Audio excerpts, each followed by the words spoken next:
Hey guys, it's Rachel, and today we are making Uji-Matcha matcha cakes. These are so cute, and in case you don't know what matcha is basically a green tea flavor, and it gives these cakes a really cool green color. This video is also a matcha collaboration with Honeysuckle Catering, so make sure you stick around until the end of this video to go check out her video for green tea donuts.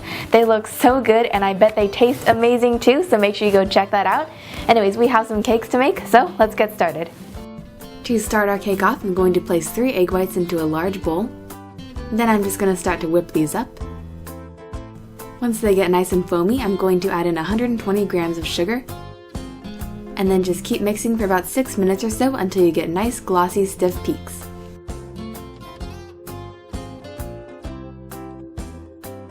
At this point, I'm going to add in 3 egg yolks. And then I'm just going to mix these in too. At this point, you should have a very fluffy, pale yellow mixture like this. Now it's time for our special ingredient, the matcha powder. You can buy this at a Japanese supermarket, and it's basically very finely ground green tea. So now to our egg mixture, I'm going to add 100 grams of cake flour, along with 10 grams of our matcha powder, and I'm just going to fold this in. Since my matcha powder is lighter, my cake is going to have more of a pale green color, which I think is really pretty, but don't worry if your matcha powder is darker, I think that would look great as well. Now I'm going to melt together 50 milliliters of milk, along with 2 tablespoons of butter, and I'm just going to add this to our cake batter in several additions. Once your batter is all mixed up, go ahead and pour it into a 13 by 9 inch baking pan that's been greased and lined with parchment paper. Then we're going to bake this off at 350 for about 10 minutes. Once our cake comes out of the oven, I'm just going to take a 3-inch ring mold, but you could also use a cookie cutter, and I'm just going to cut out some squares.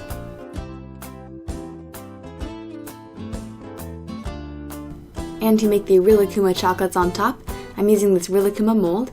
I'll leave a link to it in the description box below. And to make these, I'm just spooning a little bit of chocolate into the mold.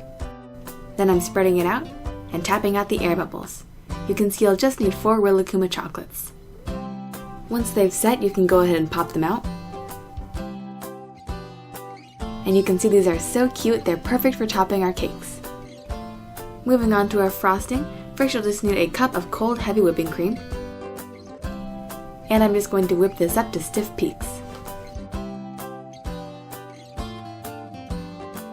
Now in a separate bowl, you'll need 8 ounces of softened cream cheese. And I like to break this up with the mixer first before I add the powdered sugar, just makes it easier to mix in. Then I'm just going to add in 1.5 cups of powdered sugar. And of course, go ahead and mix that in. Then I'm just going to add in a ½ teaspoon of vanilla extract. And we're just going to finish off this frosting by adding in our whipped cream.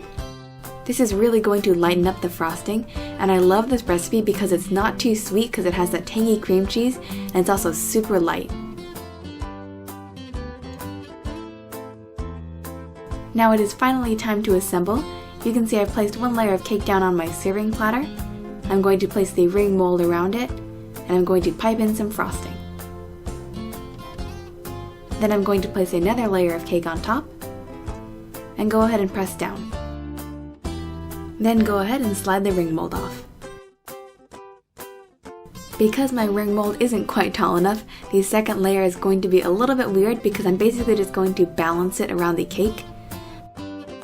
I did it just like the first layer, piping in that frosting, and then pressing another layer of cake on top.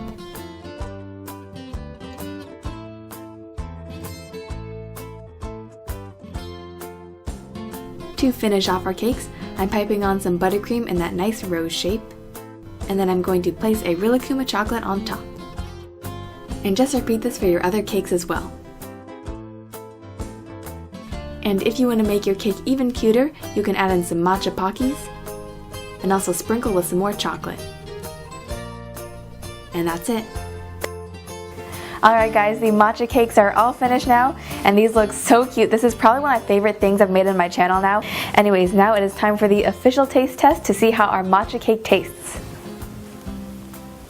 You guys, this tastes just as good as it looks. You have that super nice and light and fluffy matcha cake, and it complements that cream cheese frosting so nicely. I definitely recommend you guys give this recipe a try. And don't forget that this is also a matcha collaboration that I'm doing with Honeysuckle Catering, so make sure you check out her video for matcha donuts. They sound so good and they look amazing too. I will definitely have to give her recipe a try. Anyways, I'll talk to you guys very soon. Bye guys! Thanks for watching, and click here to check out the matcha donuts. See you next time.